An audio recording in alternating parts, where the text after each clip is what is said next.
Hello everybody, मैं संजय कुमार हाजिर हूं आप सब लोगों के सामने आपका अपना स्टडी चैनल लेकर के स्टडी रिप्ले। एक बहुत ही ज़बरदस्त वीडियो लेकर के आए हैं 7th क्लास की जियोग्राफी से चैप्टर नंबर 7, जिसमें हम पढ़ेंगे मानवीय पर्यावरण, बस्तियां, परिवहन एवं संचार। तो डियर स्टूडेंट, यहाँ पर ये चैप्टर आप लोगों के लिए +1, +2 और 10th क्लास में पूरी तरह से एक एक अलग से चैप्टर बन करके आएगा। मानवीय पर्यावरण है, ये भी आप लोगों को एक कंप्लीट चैप्टर के रूप में पढ़ना है और आगे चलकर आपके लिए 12th क्लास में 2 पुस्तक है, दोनों में ही बस्तियों के विषय में आप जानेंगे। फिर परिवहन और संचार के विषय में तो हर क्लास में एक एक चैप्टर मिलता ही है।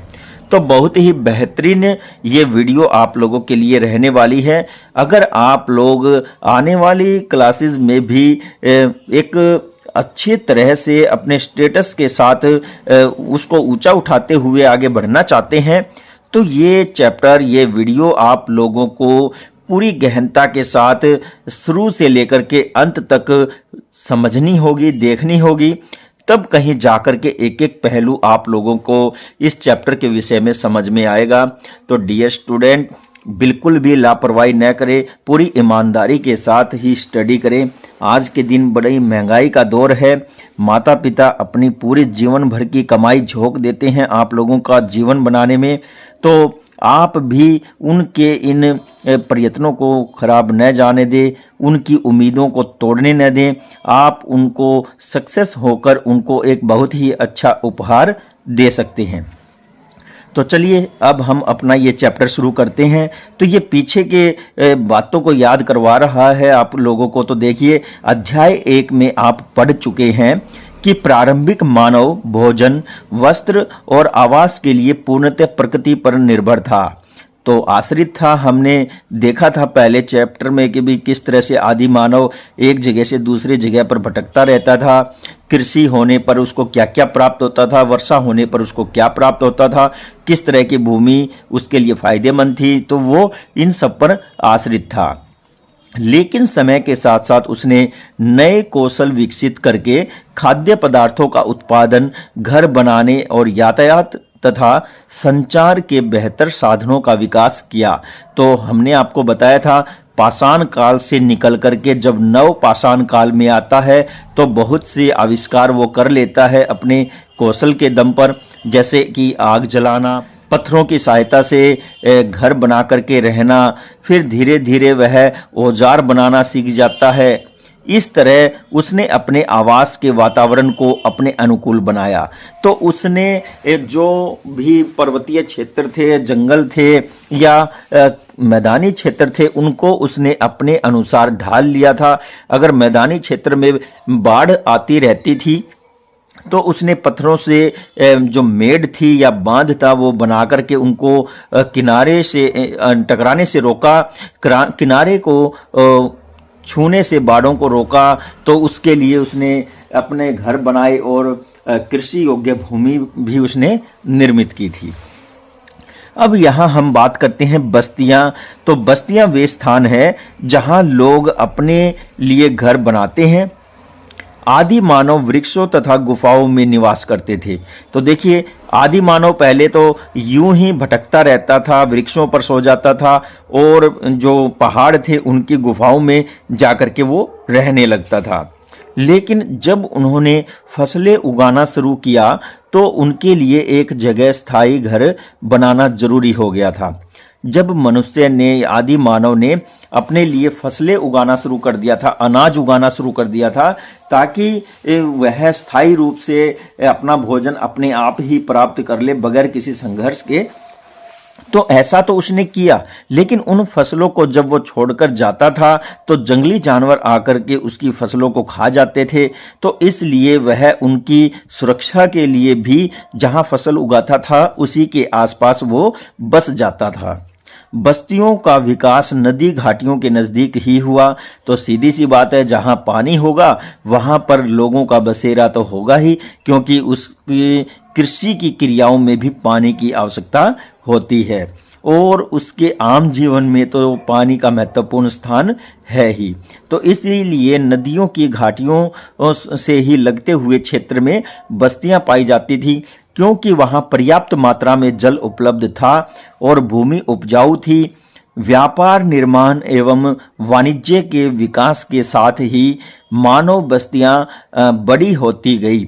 तो जैसे जैसे मनुष्य ने अपने दिमाग से सोचना शुरू किया, वैसे वैसे उसने नए नए उपकरण बनाए, नई नई विधियों का निर्माण किया और बहुत से ऐसे आविष्कार किए जो एक के बाद एक दूसरी तरह की उन्नति में वो सहयोग करते थे।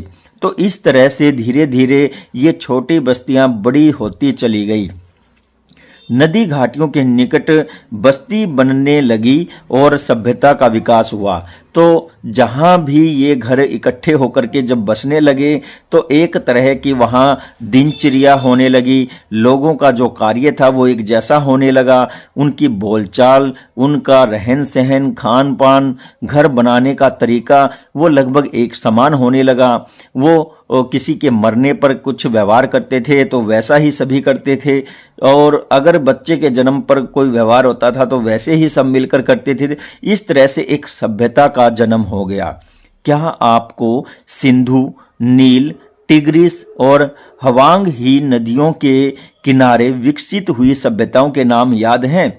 तो देखिए यहाँ पर सिंधु नदी की सभ्यता के विषय में कहा है तो हमने पढ़ा है 10th क्लास की जो हिस्ट्री है उसका पहला चैप्टर है सिंधु सरस्वती सभ्यता, और उसी तरह से 9th क्लास का भी हिस्ट्री का पहला चैप्टर है सिंधु सरस्वती सभ्यता। तो सिंधु नदी के किनारे पर बसी जो सभ्यता थी इसको सिंधु सभ्यता कहा गया है। ये भारतीय उपमहाद्वीप में फैली हुई है। फिर नील नदी की बात करें तो ये अफ्रीका के उत्तरी हिस्से में इजिप्ट जो है, जो मिस्र देश है, वहां पर इस सभ्यता का जन्म हुआ था। नील नदी की सभ्यता कही गई है।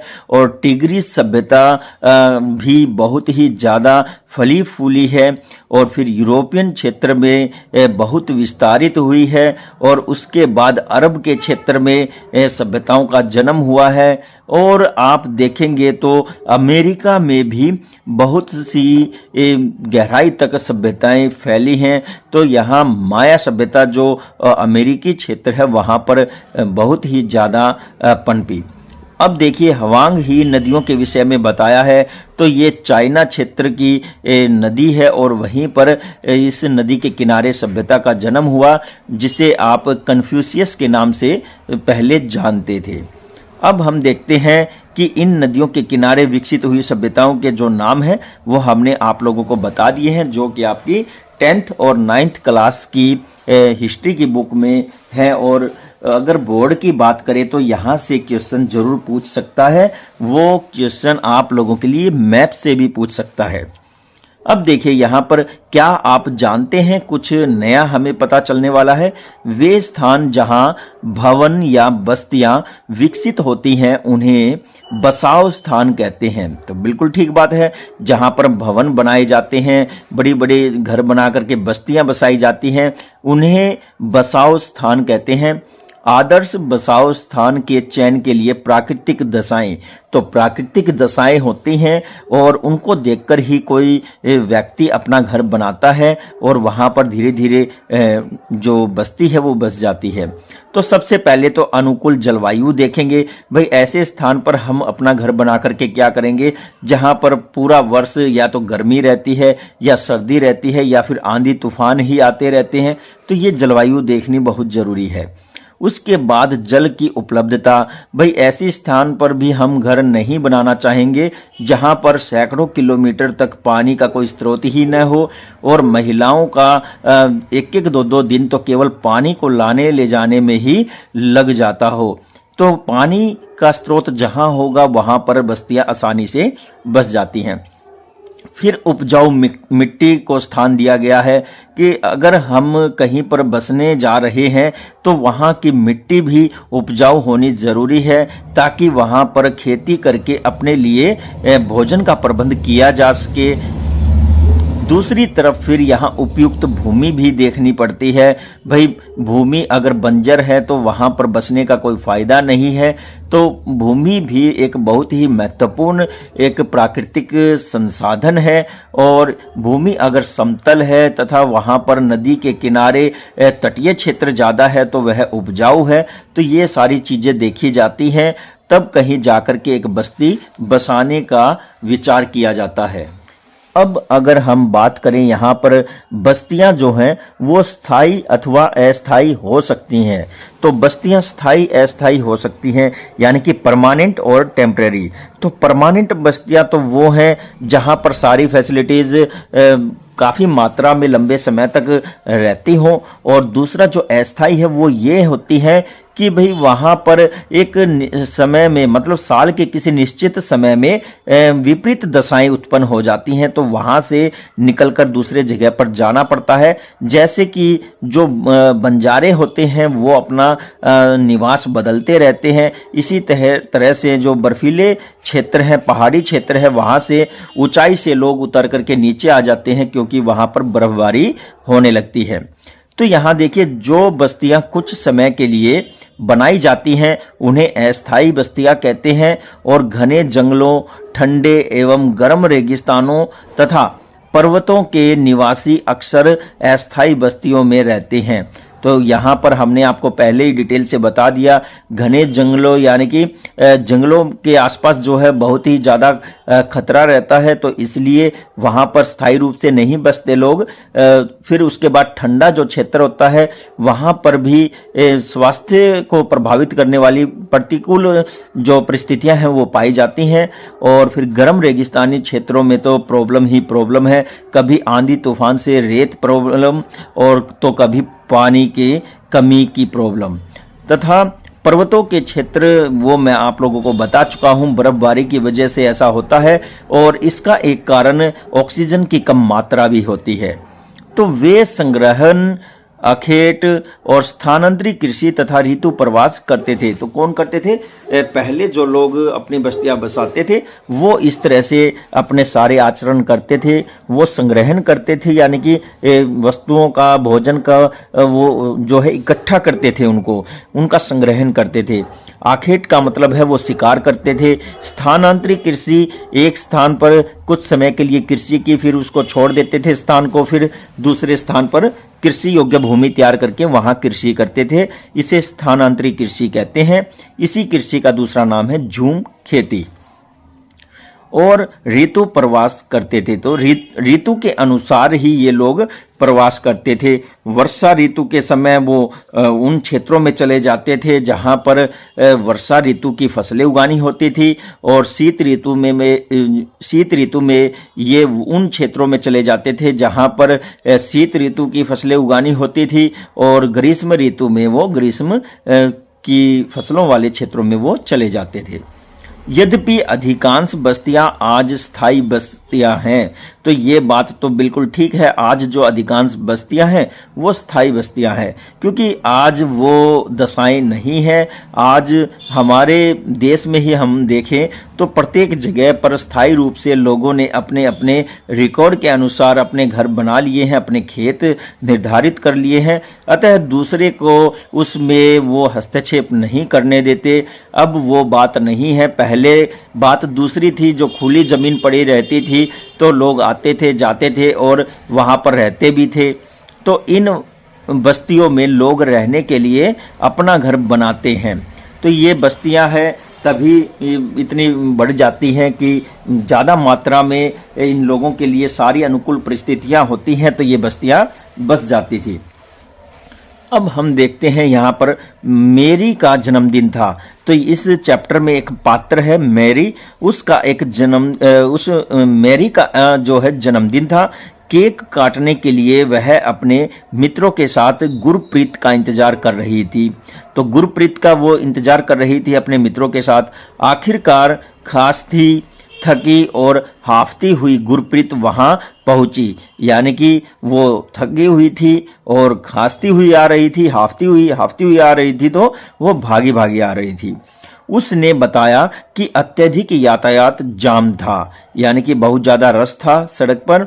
मैरी की मां मिसेस थॉमस ने गुरप्रीत की पीठ थपथपाकर गहरी सांस भरी। तो उसकी जो मैरी की मां थी उसने गुरप्रीत के पास जाकर उसकी पीठ पर थपथपाया और गहरी सांस भरी। ओह, हमारे शहर में बहुत प्रदूषण है। तो यहाँ प्रदूषण की समस्या बताई गई है। तो प्रसाद हाल ही में गांव से आया था। तो प्रसाद जो है वहां पर उन्हीं की टोली में उसका एक मित्र जो है प्रसाद नाम का था, और वह हाल ही में गांव से आया था। उसने पूछा, शहरों में इतना प्रदूषण और यातायात जाम क्यों होता है? तो उसने तो पूछना ही था, क्योंकि गांव में इसके विपरीत दशाएं पाई जाती हैं। वायु ताजा मिलती है, बिल्कुल ऑक्सीजन से भरी हुई, फिर वहां पर यातायात का धुआं नहीं होता, और फिर उसके बाद तो शोरगुल भी नहीं होता। तो उसने ऐसा प्रश्न पूछा। तो शहरों में बढ़ती जनसंख्या के कारण दिन प्रतिदिन वाहनों की संख्या भी बढ़ती जा रही है। मैरी के पिता मिस्टर थॉमस ने कहा।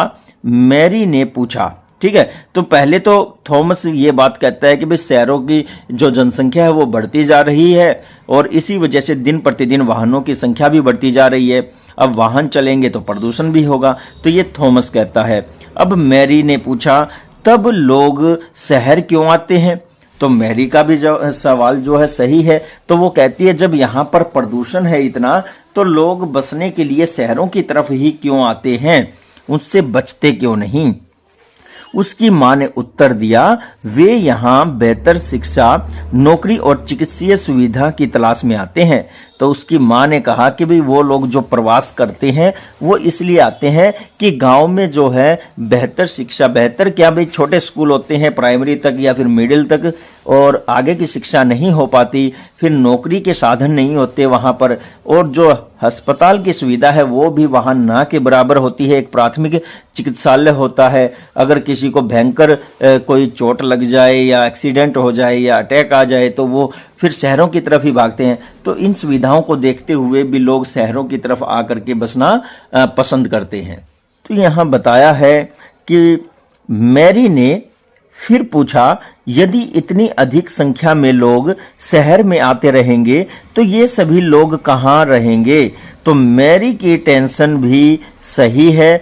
अगर इसी रफ्तार से इतनी बड़ी संख्या में लोग शहरों में आकर के बसने लगेंगे तो फिर जो आने वाले लोग हैं वो बसेंगे कहाँ? क्योंकि शहर में तो जो जगह है वो फिर कम पड़ जाएगी, सभी अपने अपने घर बना करके रह रहे हैं, तो इस तरह से वो कैसे रहेंगे?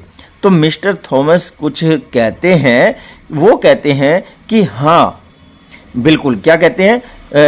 मिस्टर थॉमस ने कहा, यही कारण है कि अत्यधिक संख्या में गंदी बस्तियां और अवैध कब्जे वाली बस्तियां दिखाई देती हैं।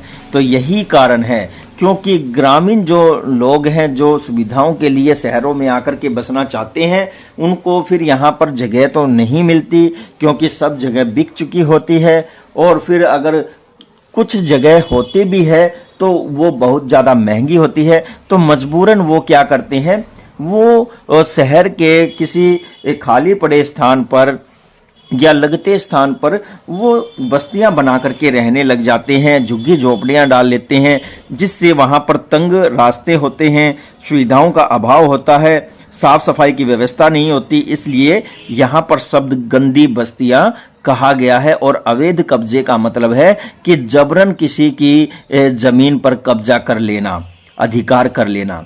तो वहां पर देखिए, जहां लोग भीड़ भाड़ और अस्वस्थकारी परिस्थितियों में रहते हैं। तो ये बातें मैंने आपको अभी बताई हैं। फिर शहरों में जल और विद्युत की कमी एक सामान्य समस्या है, तो ये भी है। तो इतनी बड़ी जनसंख्या का प्यास बुझाने के लिए जल नहीं मिल पाता, केवल पीने के लिए ही पानी का इस्तेमाल थोड़े होता है, नहाने के लिए, कपड़े धोने के लिए, और भी बहुत से उपकरण हैं उनको धोने के लिए, साफ सफाई के लिए। फिर यहाँ पर विद्युत की भी कमी रहती है, तो ज़्यादा घर होंगे तो वहाँ ज़्यादा बिजली भी तो पहुँचानी पड़ेगी, तो बहुत सी समस्याएं होती हैं।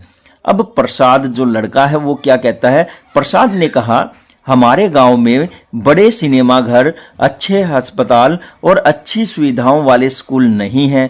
परंतु हमारे यहाँ, अब वो आगे भी कह रहा है, देखिए प्रसाद कहता है कि हमारे गांव में बड़े सिनेमा घर नहीं है, अच्छे अस्पताल नहीं है और फिर अच्छी सुविधाओं वाले स्कूल भी नहीं है, परंतु हमारे यहाँ, अब वो बताएगा कि उनके यहाँ अमूल्य कौन कौन सी चीजें हैं। उससे पहले हम शब्दावली देखते हैं। ऋतु प्रवास शब्द आया है, तो लोगों के मौसमी आवागमन को ऋतु प्रवास कहते हैं। मैंने कहा था आपको, ऋतु के अनुसार एक स्थान से दूसरे स्थान पर जाने को ही ऋतु प्रवास कहा जाता है। जो लोग पशु पालते हैं वे मौसम में परिवर्तन के अनुसार नए चरागाहों की खोज में निकल जाते हैं। तो बहुत से व्यापार के लिए भी होते हैं, भाई कोई आम का व्यापार करता है, कोई शहद का करता है, तो कोई किसी फ्रूट का करता है। तो जहां जिस ऋतु में ये सब पाए जाते हैं, ये लोग उसी तरफ खिसक जाते हैं। तो देखिए अब प्रसाद आगे कहता है कि परंतु हमारे यहाँ बहुत सारी खुली भूमि और सांस लेने के लिए ताज़ी हवा मिलती है। तो बिल्कुल सही कहा, क्योंकि वहाँ पर भीड़ भाड़ नहीं होती, इसलिए वहाँ पर खाली ज़मीन होती है। और वहाँ पर खाली नहीं, वहाँ पर पेड़ ज़्यादा होते हैं, क्योंकि उनको काटा नहीं जाता। तो जब मेरे दादाजी बीमार थे तो उनको शहर के अस्पताल में लाना पड़ा था। अब उसने कहा कि भाई जब उसके दादाजी बीमार हो गए थे तो उसको जो है वो शहर लेकर के आते हैं। तो उपयुक्त संवाद से बस्तियों के दो विभिन्न चित्रण हमारे सामने आते हैं। तो ये जो वार्तालाप है, ये जो बात चल रही है, इसके माध्यम से बस्तियों के लिए हमारे सामने दो चित्रण आते हैं। तो वो कौन से दो चित्रण हैं, तो वो भी देखेंगे। तो देखिए, शहरी एवं ग्रामीण बस्तियां। तो बस्तियां दो प्रकार की है, एक शहरी है और एक ग्रामीण है। तो गांव ग्रामीण बस्तियां होती हैं। तो ये बात ठीक है, जहां लोग कृषि वानिकी यानी कि बाग बगीचे लगाते हैं, मत्स्य पालन करते हैं, मछलियों को पालते हैं, दस्तकारी करते हैं, तो हस्तकलाएं होती हैं उनकी, एवं पशुपालन संबंधी कार्य करते हैं। दूसरा देखिए, फिर ग्रामीण बस्ती सघन एवं प्रकीर्ण हो सकती है। सघन का मतलब है गहरी बसी हुई। गहरी बसी हुई यानी कि जो घर हैं वो एक दूसरे से सटे हुए और अधिक जनसंख्या वाले। प्रकीर्ण का मतलब है खुले खुले घर होते हैं, दूर दूर होते हैं, बिखरे हुए घर होते हैं, और ये ग्रामीण क्षेत्रों में ही पाए जाते हैं। सघन बस्तियों में घर पास पास बने होते हैं और प्रकीर्ण बस्तियों में लोगों के घर दूर दूर व्यापक क्षेत्र में फैले होते हैं। ये मैंने आपको अभी बताया है। इसी तरह से बस्तियां मुख्यतः घने जंगल, पहाड़ी क्षेत्रों एवं अति विषम जलवायु वाले क्षेत्रों में पाई जाती है। तो देखिए, जो मुख्यतः बस्तियां हैं वो घने जंगल, पहाड़ी क्षेत्रों एवं अति विषम जलवायु वाले क्षेत्रों में पाई जाती हैं। क्योंकि विषम में क्यों पाई जाती है? क्योंकि सम जलवायु वाले क्षेत्र में तो नगर बन जाते हैं, शहर बन जाते हैं, और वो बड़ी बड़ी जो औद्योगिक इकाइयां हैं वो लग जाती हैं। तो विषम जो क्षेत्र है वो बच जाते हैं, वहां पर ये बस्तियां जाकर के ये लोग बना लेते हैं। अब हम बात करते हैं आगे, किसके विषय में बात करेंगे? तो देखिए, ग्रामीण इलाकों में लोग अपने पर्यावरण के अनुकूल घर बनाते हैं। तो ग्रामीण क्षेत्रों में लोग जो है पर्यावरण के अनुकूल ही घर बनाते हैं। वहां पर ज्यादा लंबे लंबे ऊंचे ऊंचे मकान नहीं होते, ज्यादा से ज्यादा 2 मंजिल के वो घर बना लेते हैं। और ऊपर का जो क्षेत्र है वो जो उनकी छत होती है वो खुला रखते हैं उसको, ताकि जो गर्मी का समय आता है तो फिर वो वहां पर खुले में ताजा ताजा हवा में आराम से सो सके। फिर जो उनके घर होते हैं वो मिट्टी के बने होते हैं, जो कि जल्दी ठंडे और जल्दी गर्म भी हो जाते हैं। बहुत ही बढ़िया तरीके से यहाँ पर हमारे जो ग्रामीण लोग हैं वो रहते आए हैं, और अत्यधिक वर्षा वाले इलाकों में ढाल वाली छत भी बनाते हैं। तो जब किसी क्षेत्र में वर्षा ज़्यादा होती है तो वो अपने घर बनाते हैं, वहाँ भी बस्तियाँ होती हैं, लेकिन वो छतों को ऐसा बनाते हैं कि वहाँ पानी बिल्कुल भी न ठहरे। जिन स्थानों पर वर्षा के समय जल का जमाव होता है वहां ऊंचे प्लेटफॉर्म या सिल्ट पर घर बनाए जाते हैं। तो जहां जिन क्षेत्रों में अत्यधिक वर्षा होती है और पानी रुक जाता है, वहां पर वो क्या करते हैं, वो एक ऊंचा चबूतरा बना करके वहां घर बना लेते हैं या फिर किसी चट्टान पर वो अपना घर बना लेते हैं। तो देखिए कितने अच्छे से यहाँ पर बताया गया है ग्रामीण बस्तियों के विषय में, शहरी बस्तियों के विषय में। अब हम आगे देखते हैं और क्या बताया जा रहा है।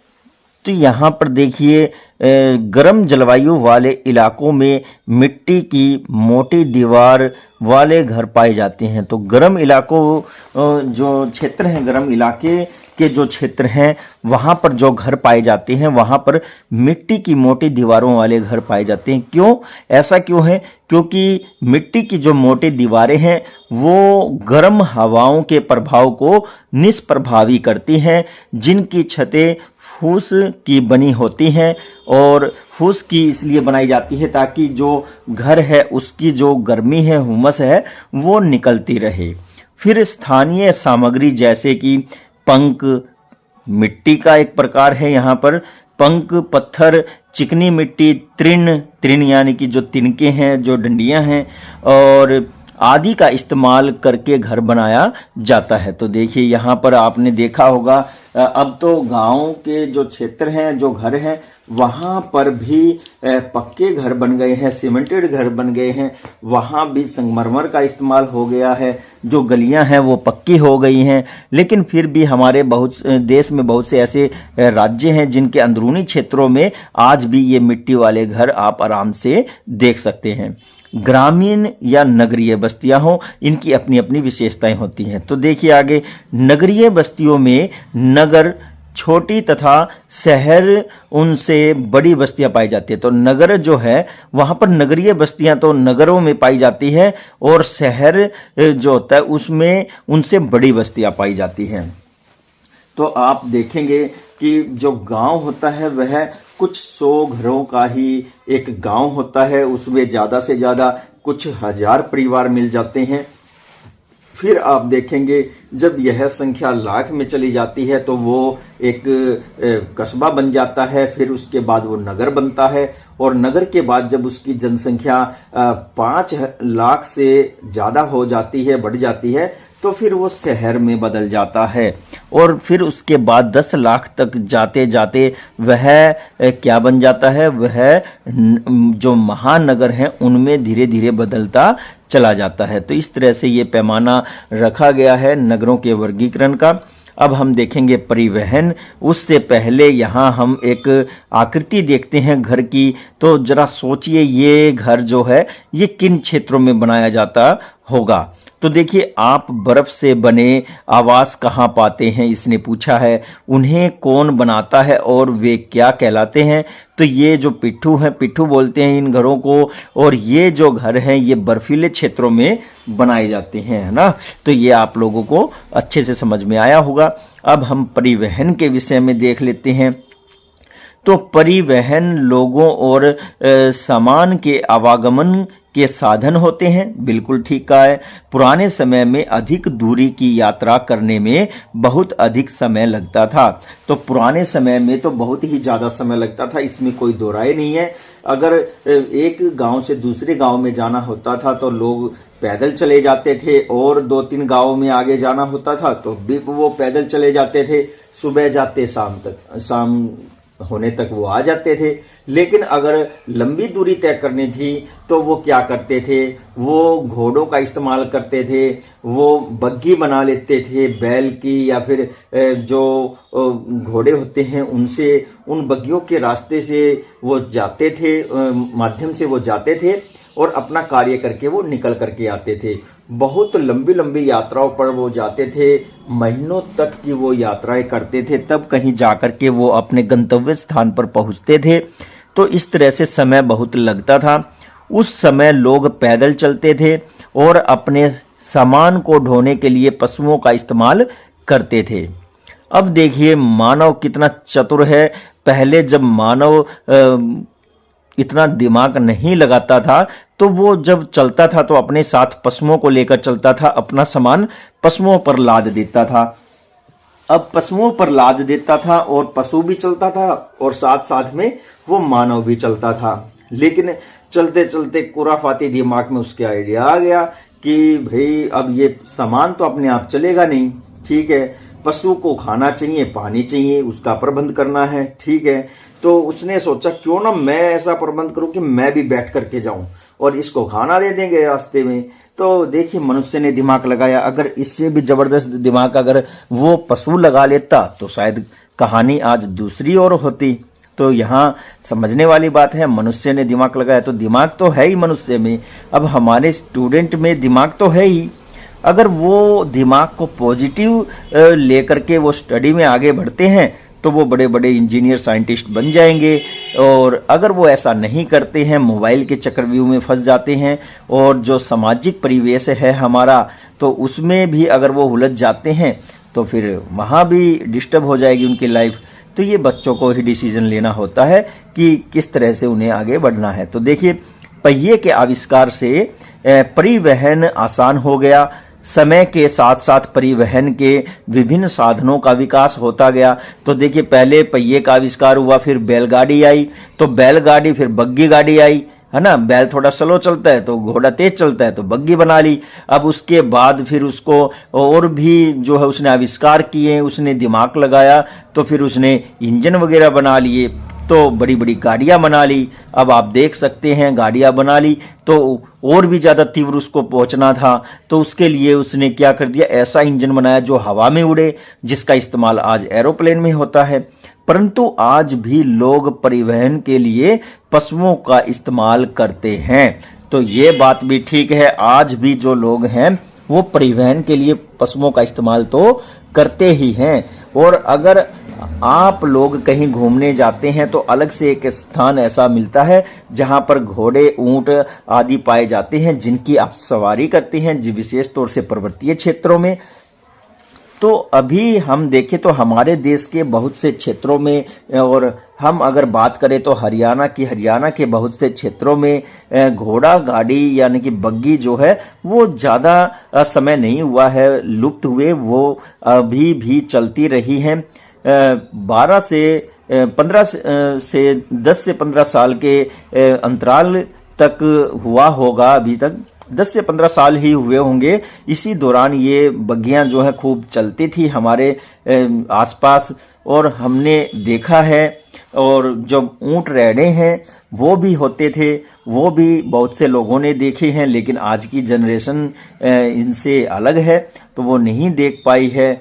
और अब हम आगे देखेंगे, तो आओ कुछ करके सीखें। यहां बताया है परिवहन के उन साधनों की एक सूची बनाएं जिनका इस्तेमाल आपकी कक्षा के छात्र स्कूल आने के लिए करते हैं। अब परिवहन के साधन तो हमारे स्कूलों के लिए तो आप सबको पता ही है, या तो वो खुद के किसी साधन से आएंगे, या साइकिल से, या फिर मोटरसाइकिल और स्कूटी होती है, या फिर स्कूल के द्वारा प्रोवाइड करवाई जाने वाली स्कूल बस या फिर वैन, या फिर वो रोडवेज के माध्यम से या ट्रेन के माध्यम से आते जाते हैं। तो यही सूची बनेगी, इससे ज्यादा तो अब ये तो है नहीं कोई घोड़े पर आएगा या कोई बैलगाड़ी पर आएगा, अब वो बात तो है नहीं। तो देखिए आगे, भारत में सामान्यतः खच्चर, गधे, बैल एवं ऊंट का उपयोग किया जाता है। दक्षिणी अफ्रीका के एंडीज पर्वत के क्षेत्र में लामा का इस्तेमाल उसी तरह होता है। लामा जो है ये भी एक ऐसा ही प्राणी है, ऐसा ही पशु है जिसका इस्तेमाल बग्गी को खींचने के लिए किया जाता है, जैसे तिब्बत में याक का इस्तेमाल किया जाता है। तो याक आप समझ गए होंगे, ये पर्वतीय जिसे सांड बोलते हैं ये वो है। इसी तरह से लामा का इस्तेमाल होता है। तो आगे देखते हैं, प्रारंभ में अन्य देशों के व्यापारियों को भारत पहुंचने में कई महीने लग जाते थे। तो अभी थोड़ी देर पहले ही हमने आपको बताया कि जो अन्य देशों के व्यापारी होते हैं वो भारत में जब व्यापार के लिए आते हैं या कच्चा माल खरीदने आते हैं तो उनको लंबा समय लग जाता था, या भारत के जब व्यापारी दूसरे देशों में जाते थे तो उनको लंबा समय लग जाता था। वे स्थानीय मार्ग से या समुद्री मार्ग से आते थे। हवाई यात्रा ने परिवहन का द्रुत बना दिया था। तो हवाई यात्रा जो थी उसने परिवहन को द्रुत बना दिया था। द्रुत का मतलब है बहुत ही तीव्र बना दिया था, तीव्र, है ना। तो देखिए आज भारत से यूरोप की यात्रा करने में सिर्फ 6 से 8 घंटे का समय लगता है। भारत से अगर हमें यूरोप के किसी कोने में जाना होता है तो 6 से 8 घंटे में हम आसानी से पहुंच जाते हैं बाय एरोप्लेन। और इस तरह से परिवहन के आधुनिक साधन समय और ऊर्जा दोनों की बचत करते हैं। तो आधुनिक साधन है ये परिवहन के, तो ये समय की भी बचत करते हैं और ऊर्जा की भी बचत करते हैं। तो बहुत ही महत्वपूर्ण है। व्यापार में तो समय और ऊर्जा दोनों की आवश्यकता होती है। तो व्यापार के 4 मुख्य साधन हैं, ये हमें पता होना चाहिए कौन कौन से हैं। इनके विषय में हम डिटेल से पढ़ेंगे। तो रेल मार्ग है, और रेल मार्ग की अगर हम बात करें तो सबसे पहला जो है भाप इंजन बनता है। और ये जो है कौन बनाता है? इंग्लैंड का ही एक जो बनाने वाला है वो भाप का इंजन बनाता है। ये आपको पता लगाना है डियर स्टूडेंट, कौन था भाप के इंजन को बनाने वाला, यानी कि रेल का निर्माण करने वाला था कौन। इसको आप सर्च करके हमें कमेंट बॉक्स में जरूर बताएं। फिर इसके बाद सड़क मार्ग जो है, सड़क मार्ग से भी यहाँ पर यातायात का सबसे ज़्यादा साधन ये प्रोवाइड करवाता है। तो आप ये भी बताएं कि सड़कों की शुरुआत भारत में किसने की? पक्की सड़कों की शुरुआत।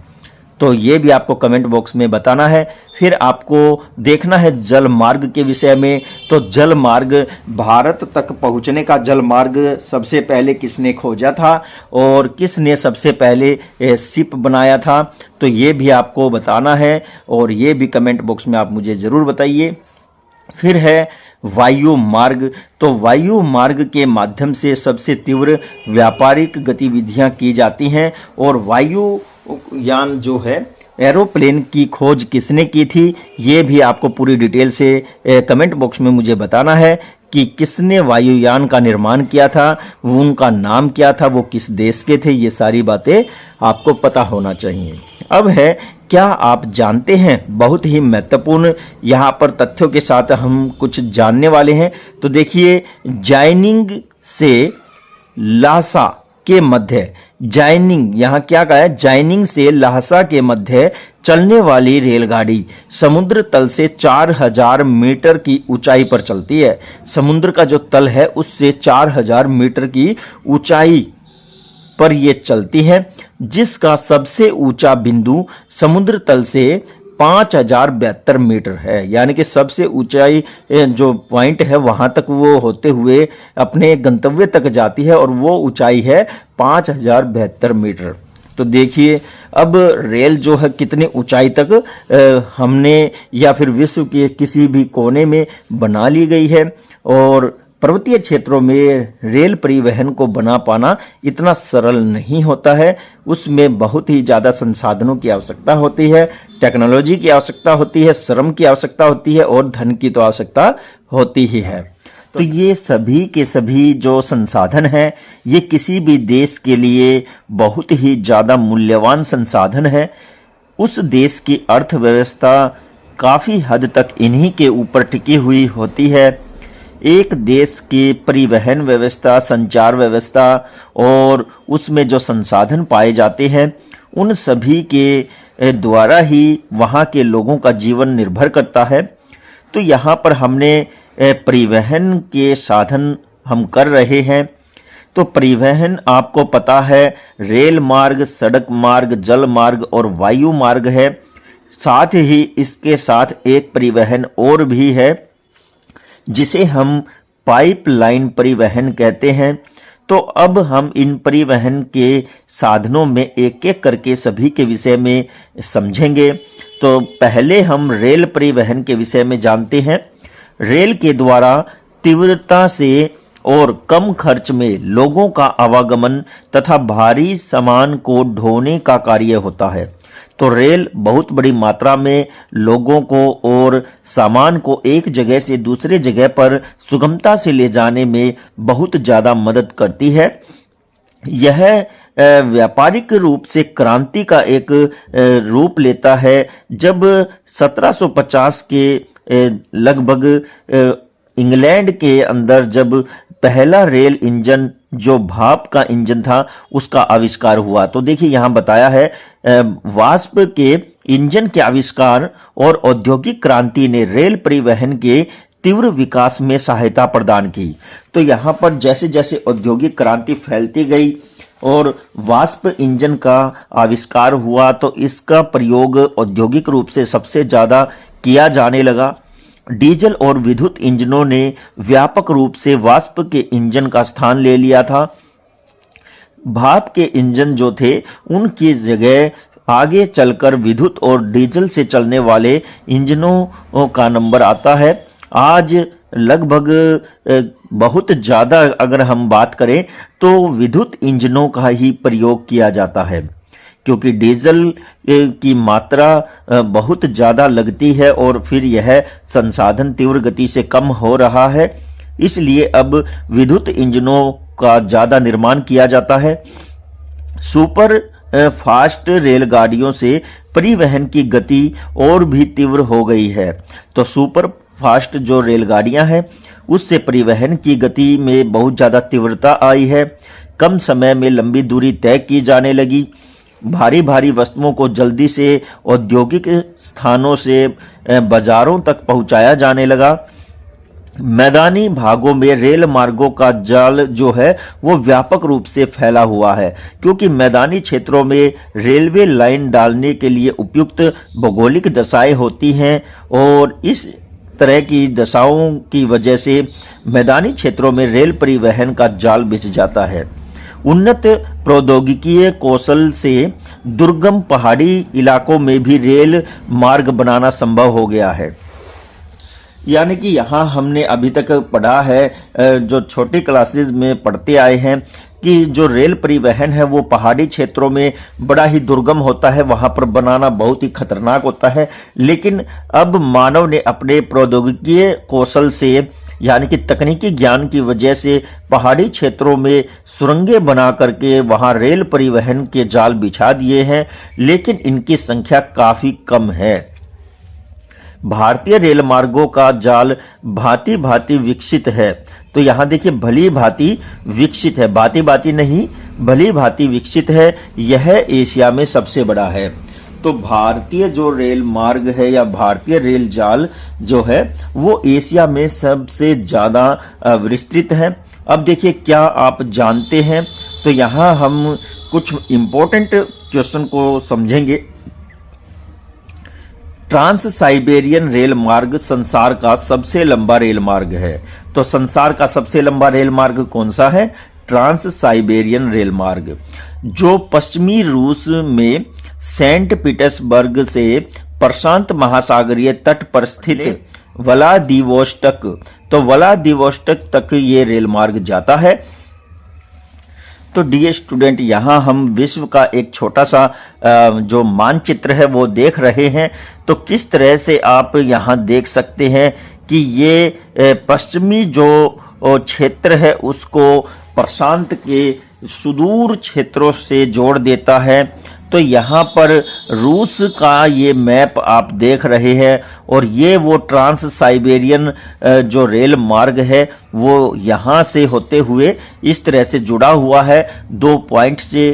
तो आप देखेंगे रूस में सेंट पीटर्सबर्ग जो कि यहाँ मौजूद है, यहाँ से शुरू होता है और ये रेल मार्ग फिर प्रशांत महासागरीय तट पर स्थित व्लादिवोस्टोक तक जाता है और वो यहाँ है। तो बहुत ही एक लंबी दूरी को बहुत कम समय में यह जोड़ देता है। अब यहाँ देखिए फिर से आया है, क्या आप जानते हैं भारत में अनेक राष्ट्रीय तथा राज्य राजमार्ग हैं। तो अनेक राष्ट्रीय और राज्य राजमार्ग हैं भारत में एक्सप्रेस वे का निर्माण नवीनतम है। तो ये जो एक्सप्रेस वे अब बन रहे हैं वो नवीनतम है। और फिर स्वर्ण चतुर्भुजीय महामार्ग दिल्ली, मुंबई, कोलकाता और चेन्नई का जो मार्ग है उसको जोड़ते हैं। इनको सुगमता से यहाँ इन शहरों तक पहुंचने में मदद मिलती है इस स्वर्ण चतुर्भुजीय मार्ग के माध्यम से। फिर ये मार्ग देश के दूसरे क्षेत्रों से, शहरों से और राज्यों से अन्य मार्गों के द्वारा जुड़ा हुआ होता है। तो बड़ा ही एक यूजफुल ये जो हमारे लिए परिवहन का साधन है वो है रेल मार्ग। और इसके बाद हम अब नेक्स्ट मार्ग को देखेंगे। अब यहाँ पर हम बात करते हैं सड़क मार्ग की। किसी भी देश के लिए सर्वाधिक मूल्यवान और अर्थव्यवस्था में ज्यादा से ज्यादा प्रयोग होने वाला जो मार्ग है वो सड़क मार्ग है। यहाँ हम देखें तो बड़ी ही भारी मात्रा में रेल और जो पानी के जहाज है उनके द्वारा जब वस्तुओं को या मनुष्यों को एक जगह से दूसरी जगह पर पहुंचाया जाता है तो उनको उनके गंतव्य स्थान तक पहुंचाने में सड़क मार्ग ही सबसे महत्वपूर्ण भूमिका निभाता है। तो कम दूरी के यातायात के लिए सबसे अधिक सड़क मार्ग का प्रयोग किया जाता है। तो अगर हमें कम दूरी पर जाना है तो उसके लिए सड़क यातायात का प्रयोग किया जाता है। सड़कें कच्ची एवं पक्की हो सकती हैं।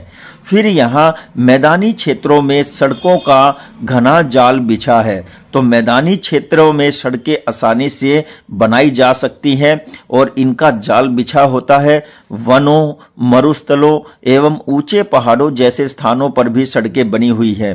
तो वनों और मरुस्थलों, वनों में अंदर तक जाने के लिए, मरुस्थलों में भी दूर दूर तक जल आदि सुविधाएं पहुंचाने के लिए और ऊंचे पर्वतों से भी हमारा सड़क मार्ग के माध्यम से सुगमता से पहुंचना एक बहुत बड़ी बात है। हिमालय पर्वत पर मनाली लेह राज्य मार्ग संसार के सबसे ऊंचे सड़क मार्गों में से एक है। तो संसार में जो सबसे ऊंचे सड़क मार्ग बने हुए हैं उनमें से एक हमारा हिमालय में बना मनाली लेह मार्ग है। और भूमिगत सड़कों को भूमिगत मार्ग यानी कि सब वे कहते हैं। फ्लाईओवर उत्थित संरचनाओं के ऊपर बनाए जाते हैं। आपने देखा होगा आपके आसपास या फिर रेलवे लाइन जब क्रॉसिंग लाइन होती है तो वहां पर हम फाटक पर देखते हैं तो अंडरपास बनाए जाते हैं, भूमिगत मार्ग बनाए जाते हैं। पहाड़ों के अंदर से सुरंग बना करके ये मार्ग बनाए जाते हैं और जितने भी फ्लाईओवर्स हैं उनके नीचे से ये मार्ग बनाए जाते हैं। बड़े ही मूल्यवान ये मार्ग होते हैं जो समय को खराब होने से बचाते हैं। तो डियर स्टूडेंट, अब अगर हम बात करें जल मार्ग की तो ये भी बहुत ही महत्वपूर्ण भूमिका निभाते हैं प्रत्येक देश के आर्थिक विकास में। आप पहले अध्ययन कर चुके हैं कि आदि काल में परिवहन के लिए जल मार्ग का उपयोग किया जाता था। ये हमने जाना है क्योंकि आपको पता होगा कि भारत के लिए जो मार्ग खोजा था वास्को डी गामा ने, वो जलीय मार्ग खोजा था। और वो भी कब, तो आपको ये पता है 1598 ईस्वी की बात है। और 1498 ईस्वी में भी इसके लिए काफी अभियान चलाए गए हैं। तो ये आपको पता होना चाहिए। 1498 में सबसे पहले ये जहाज निकलते हैं अलग अलग मार्गों की खोज के लिए। तो उनमें से एक वास्को डी गामा जो भारत में पहुंचता है कालीकट नामक स्थान पर, वहां से वो वापस जाता है। फिर वो फिर से पूरी तैयारी के साथ हमारे जो इस क्षेत्र में जहां पर मसाले उगते थे तो वहां वो फिर से पहुंचता है और धीरे धीरे उस क्षेत्र को अपने कब्जे में कर लेते हैं।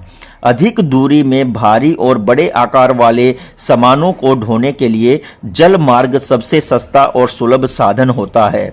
अब यहाँ हम देखें तो एरोप्लेन यानी कि वायुयान से अगर भारी मात्रा में भारी सामानों को हम दूसरे देशों तक लेकर जाने का प्रयास करते हैं तो उसमें बहुत ही ज़्यादा पैसा लगता है और फिर जो क्रूड ऑयल है वो भी बहुत ज़्यादा खर्च होता है। इसीलिए जलीय मार्ग से बड़ी ही आसानी से इसे पहुंचाया जा सकता है। ये मुख्यतः दो प्रकार के होते हैं, अंतर्देशीय जलमार्ग तथा समुद्री मार्ग। तो यहां पर अंतर्देशीय जलमार्ग जो होते हैं वो जलमार्ग किसी भी देश के अंदर बहने वाली नदियों के द्वारा बने हुए होते हैं। उसके माध्यम से नदी से लगते हुए बड़े बड़े नगरों और महानगरों में सामान को पहुंचाया जाता है। फिर समुद्री मार्ग है, ये विभिन्न देशों तक जाते हैं। नावें नदियां, यहाँ पर नाव जहां चलाई जा सके उन नदियों का जिक्र किया गया है। और झीलों का उपयोग अंतर्देशीय जलमार्ग के लिए होता है, ये हमने आपको बताया।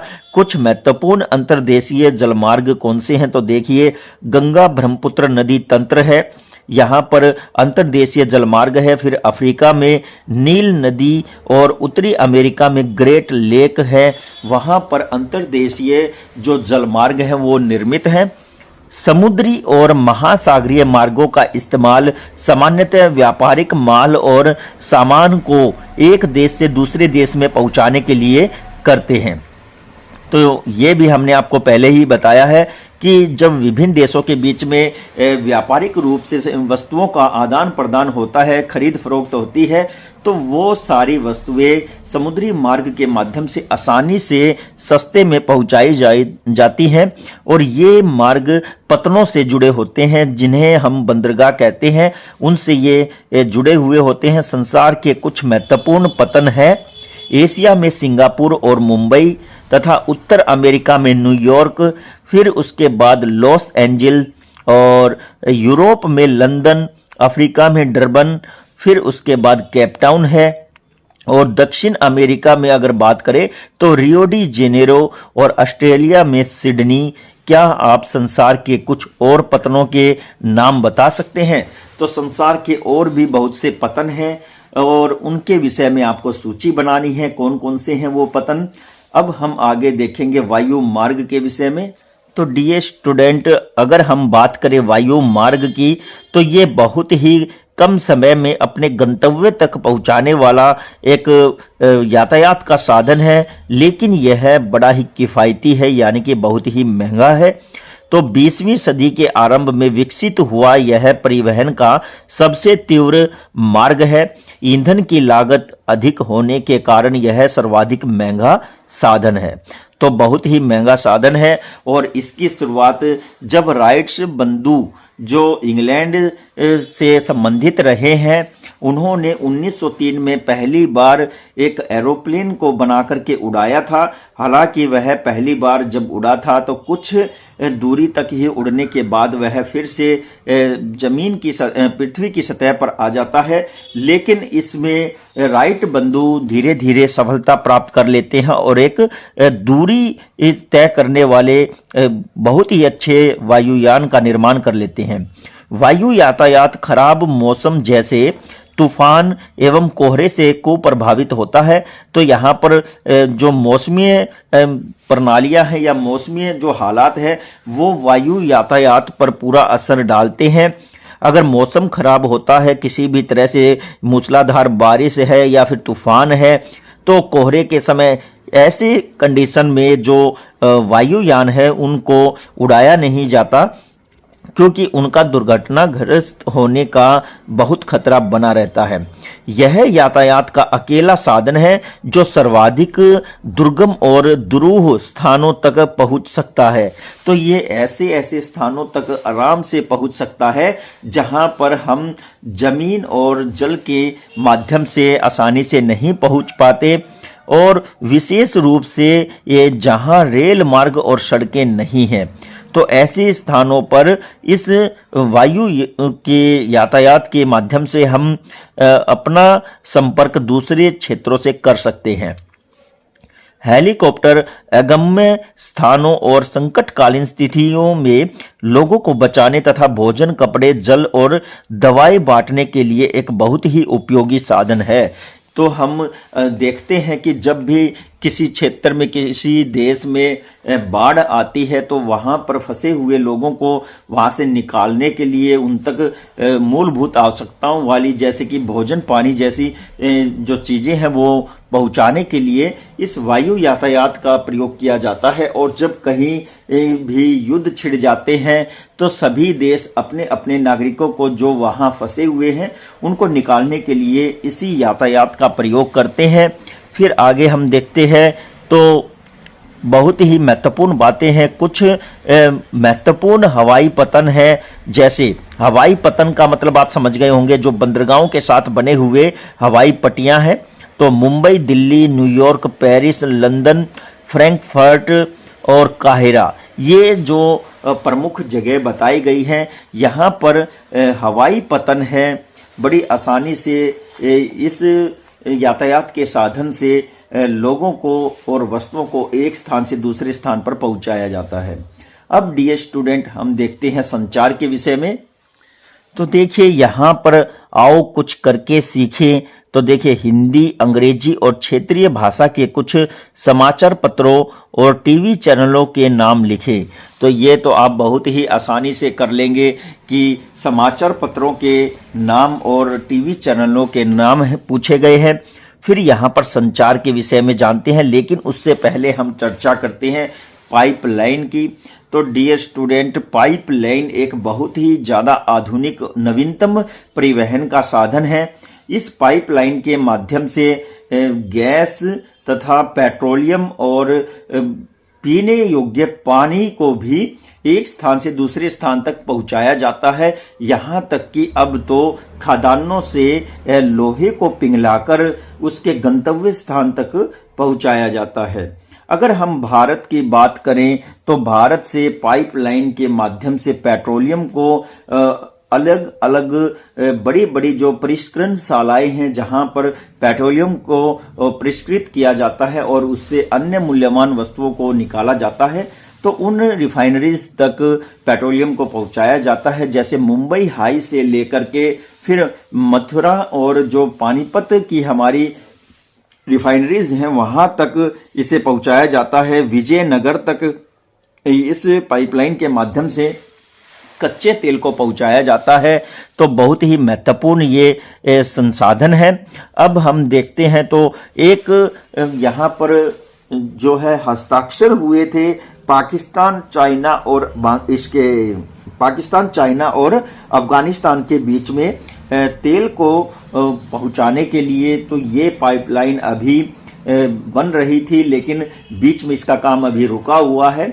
बहुत ही ये मूल्यवान संसाधन है। पाइपलाइन जो साधन है, इस पर बहुत खर्चा आता है, लेकिन एक बार खर्चा करने के बाद दोबारा से इसको लंबे समय तक दोबारा से बिछाने की आवश्यकता नहीं होती है। तो आइए अब हम देखते हैं संचार के विषय में। तो संचार दूसरों के पास सूचना पहुंचाने की एक प्रक्रिया है। संचार का मतलब आप समझ गए होंगे, जो आप फोन यूज करते हैं, बात करते हैं, तो वो सूचना पहुंचाने का एक बहुत ही जल्दी से सूचना पहुंचाने वाला एक यंत्र है। तो इसी के माध्यम से जो टेलीविजन, टीवी है और पत्र पत्रिकाएं हैं, चिट्ठियां हैं, फिर आप और भी बहुत से साधन हैं जिनके माध्यम से संचार करते हैं। तो ये बहुत ज्यादा इस्तेमाल किया जाने वाला एक साधन है। तकनीकी विकास के साथ मानव ने संचार के नए और तीव्र संसाधनों का या साधनों का विकास कर लिया है।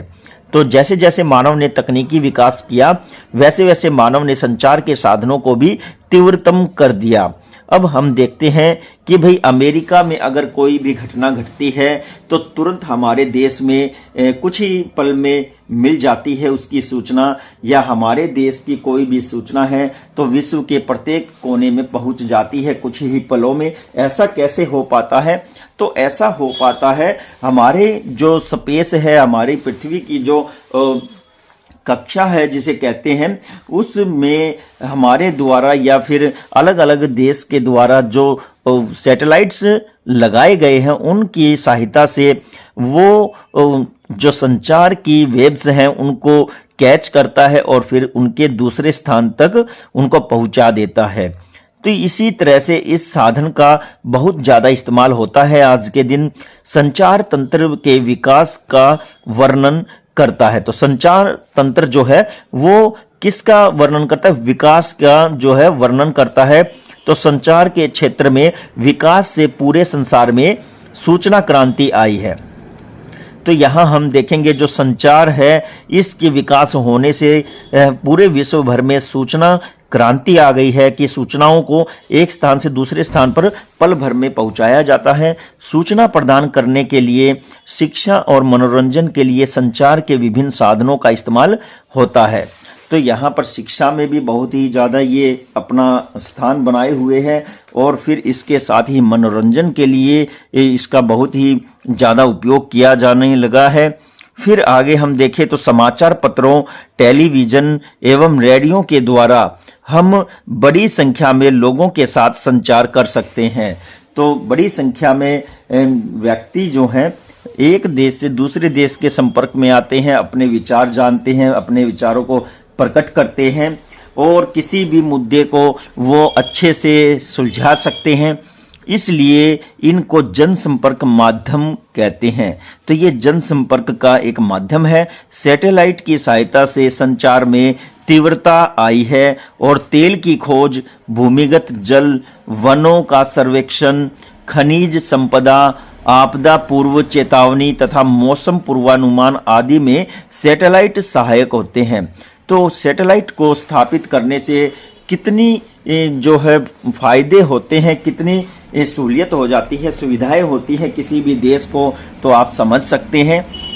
आपको पहले से ही अगले 7 दिन के मौसम की जानकारी दे दी जाती है। इसका सीधा सा संबंध सैटेलाइट से है, क्योंकि दूर से ही भौगोलिक रूप से बनने वाली किसी भी परिस्थिति का अनुमान ये सैटेलाइट पहले ही लगाते हैं और फिर इनको प्रयोगशालाओं में वो जो सिग्नल और फोटोज प्राप्त करते हैं उनको भेज देते हैं। वहां से जो हमारे भूगोल शास्त्री और वैज्ञानिक हैं वो फिर अपनी तरफ से अनुमान लगा करके ऐसा समाचार हमें देते हैं।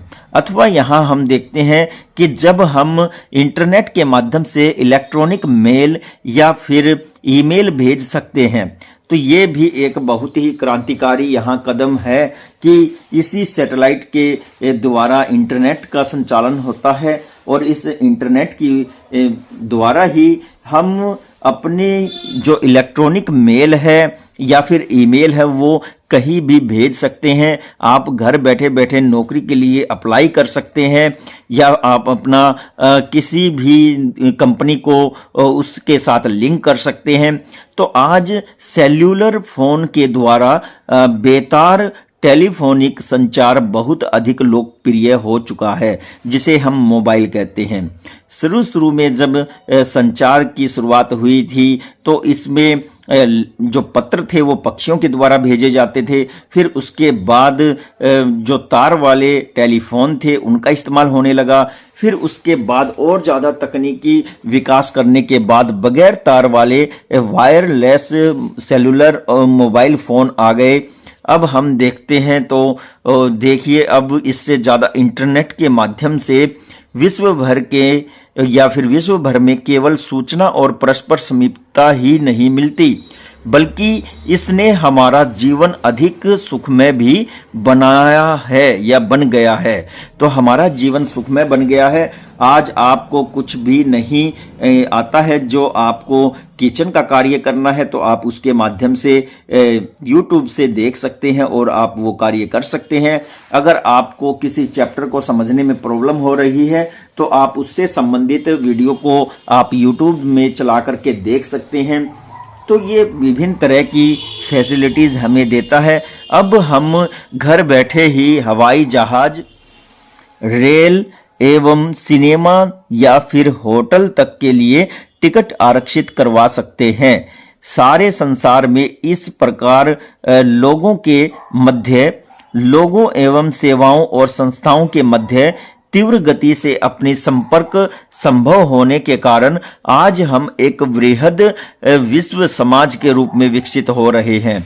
तो ये जो संचार का माध्यम है, इसी माध्यम से चाहे यह किसी भी तरह का हो, सैटेलाइट से हो या फिर यह मोबाइल से हो या फिर आप बात करें तो यातायात के किसी अन्य साधन से हो, तो प्रत्येक तरह से ये साधन विश्व को एक तरह से एकीकृत करते हुए आगे बढ़ रहे हैं और यहाँ पर विभिन्न सूचनाओं और जानकारियों को एक दूसरे से बांटा जाता है।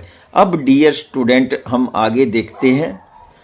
तो यहाँ पर आप लोगों के सामने एक मानचित्र है जो कि विश्व का मानचित्र है। इसमें हम क्या जानेंगे कि प्रमुख समुद्र और हवाई पतन और फिर उसके बाद वायु मार्ग है और जल मार्ग है, इनके विषय में जानेंगे। जो डॉट आप देख रहे हैं, ये जो डार्क डॉट हैं, ये हैं समुद्र और हवाई पतन।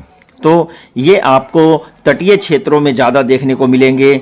यहाँ पर देखिए ये जो डॉट हैं ये क्या है, ये समुद्र और हवाई पतन है, तो आप इनको अच्छे से देख सकते हैं।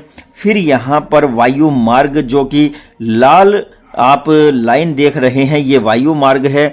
यहाँ पर्थ है ऑस्ट्रेलिया का, तो इस पर्थ से लेकर के अलग अलग क्षेत्रों तक वायु मार्ग के माध्यम से पहुंचा जाता है। ये देखिए यहाँ से कैसे इतनी लंबी दूरी को आसानी से तय किया जाता है। देश जो है कहीं भी हो, विश्व के एक कोने से दूसरे कोने में जाने में ज़्यादा समय नहीं लगता और ये वायु मार्ग की वजह से हुआ है।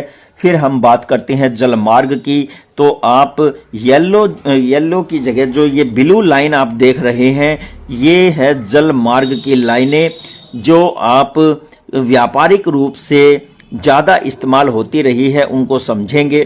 तो इस तरह से ये जल मार्ग है और यहाँ सबसे ज़्यादा इफेक्ट पड़ा है स्वेज नहर से, जो कि पहले जब जलमार्ग ढूंढा गया था तो वो आप देखेंगे किस तरह से यहाँ से वास्को डी गामा यहाँ से निकला था और यहाँ पहुँच गया था, लेकिन 1869 में इस दूरी को कम कर दिया गया था जब यहाँ पर क्या हुआ था, यहाँ पर स्वेज नहर का निर्माण हो गया था। अब भारत और पूर्वी देशों तक पहुंचने के लिए अमेरिका तथा यूरोपीय कंट्रीज को ऐसे घूमकर आने की आवश्यकता नहीं थी। अब वो डायरेक्ट यहीं से स्वेज नहर के माध्यम से अरब सागर में पहुंच जाते थे और यहाँ भारत और फिर इससे आगे ये पूर्वी देश हैं और ऑस्ट्रेलिया की दूरी भी कम हो जाती है। तो डियर स्टूडेंट, ये आप बहुत अच्छे से समझ सकते हैं। इस मैप को बड़ी ही गहराई से कुछ मिनट के लिए देखें, समझें और फिर आपको बहुत से क्वेश्चन सॉल्व हो जाएंगे। यह +2 में एक सेपरेट चैप्टर में आया हुआ है और इसको आप यहाँ पर कुछ मात्रा में अगर ग्रहण कर पाते हैं तो +2 में चुटकियों के समान वो चैप्टर आपके लिए इजी होने वाला है। अब हम देख लेते हैं कुछ क्वेश्चन के विषय में। तो यहाँ हम बात करें अभ्यास के क्वेश्चन की, तो देखिए पहला क्वेश्चन है परिवहन के 4 प्रकार क्या हैं, तो वो हमने अभी पढ़े हैं। परिवहन के 4 प्रकार इस प्रकार हैं। नंबर 1 सड़क मार्ग, दूसरा रेल मार्ग, तीसरा जल मार्ग और चौथा वायु मार्ग। और अगर हम बात करें लेटेस्ट यानी कि 5वें की, तो वो है पाइपलाइन। और अब देखिए प्रश्न नंबर 6 है बस्ती से आप क्या समझते हैं, तो देखिए वे स्थान जहां लोग अपने रहने के लिए घर बनाते हैं बस्तियां कहलाती हैं। ये स्थायी और अस्थायी 2 प्रकार की हो सकती हैं, तो ये भी आपको जान लेना चाहिए। बस्तियां तो वही होती है जहां पर लोग समूह में घर बना करके रहते हैं, लेकिन ये बस्तियां स्थायी और अस्थायी रूप से 2 प्रकार की होती हैं। नेक्स्ट जो क्वेश्चन है वो है ग्रामीण लोगों के क्रियाकलाप क्या हैं, तो ग्रामीण लोगों के क्रियाकलाप निम्नलिखित हो सकते हैं। नंबर 1 कृषि कार्य करना, नंबर 2 मत्स्य पालन यानी कि मछलियों को पालना, और नंबर 3 है दस्तकारी, जो हस्तकलाएं होती हैं वो आप समझ जाएंगे। इसमें फिर नंबर 4 है पशुपालन आदि यानी कि डेयरी। तो आप समझ सकते हैं कि ग्रामीण जो क्षेत्र हैं उनके क्रियाकलाप उन लोगों के यही ज्यादा होते हैं। नेक्स्ट क्वेश्चन है रेल मार्ग के किन्हीं 2 गुणों के बारे में बताएं। गुण कहा है तो बहुत ही इजी है ये भी। तो यहां देखिए रेल मार्ग के 2 गुण इस प्रकार हैं। नंबर 1 रेल मार्ग के द्वारा अपेक्षाकृत अधिक दूरी अत्यंत तीव्रता एवं कम पैसों में तय की जा सकती है, तो ये आपको समझ में आ चुका होगा। और नंबर 2 है इसमें रेल मार्ग के द्वारा भारी सामान को औद्योगिक क्षेत्रों तक आसानी से पहुंचाया जा सकता है, तो ये भी बहुत ही इजी रहने वाला है ये क्वेश्चन आप लोगों के लिए। नेक्स्ट क्वेश्चन देखते हैं संचार से आप क्या समझते हैं। अभी जस्ट हमने पढ़ा है, तो संचार दूसरे लोगों तक सूचना पहुंचाने की एक प्रक्रिया है। संचार के क्षेत्र में विकास से विश्व में सूचना क्रांति आई है और इसके अंतर्गत विभिन्न प्रकार के साधनों जैसे कि रेडियो, टेलीविजन, टेलीफोन, इंटरनेट आदि का प्रयोग सूचना पहुंचाने के लिए किया जाता है। अगर डियर स्टूडेंट आप एक बार इमेजिन करके देखें कि अगर यहां से सैटेलाइट काम करना बंद कर दे तो क्या होगा। तो मैं बताता हूं आपको क्या होगा। सैटेलाइट अगर काम करना बंद कर देते हैं तो कोई भी ईमेल एक जो कंप्यूटर है उससे दूसरे कंप्यूटर तक नहीं जाएगी। कोई भी मोबाइल फोन दूसरे मोबाइल को नंबर नहीं मिला सकता। और अगर हम बात करें तो सूचनाएं नहीं जा पाएंगी किसी दूसरे क्षेत्रों तक। तो यहां पर संचार बहुत ज्यादा प्रभावित करता है पूरे विश्व को। तो बहुत ही बढ़िया प्रश्न है। अब हम नेक्स्ट क्वेश्चन देखते हैं इस क्वेश्चन में क्या रहने वाला है। तो चलिए, तो क्वेश्चन कह रहा है जनसंपर्क माध्यम क्या है। तो समाचार पत्रों, रेडियो एवं टेलीविजन, सैटेलाइट, इंटरनेट आदि विभिन्न संचार के साधनों का प्रयोग हम सूचनाओं को एक स्थान से दूसरे स्थान पर भेजने के लिए करते हैं। और यही माध्यम, यही सभी जो यंत्र हैं या तंत्र है, ये सभी के सभी सूचनाओं को पहुंचाते हुए जनसंपर्क का कार्य करते हैं।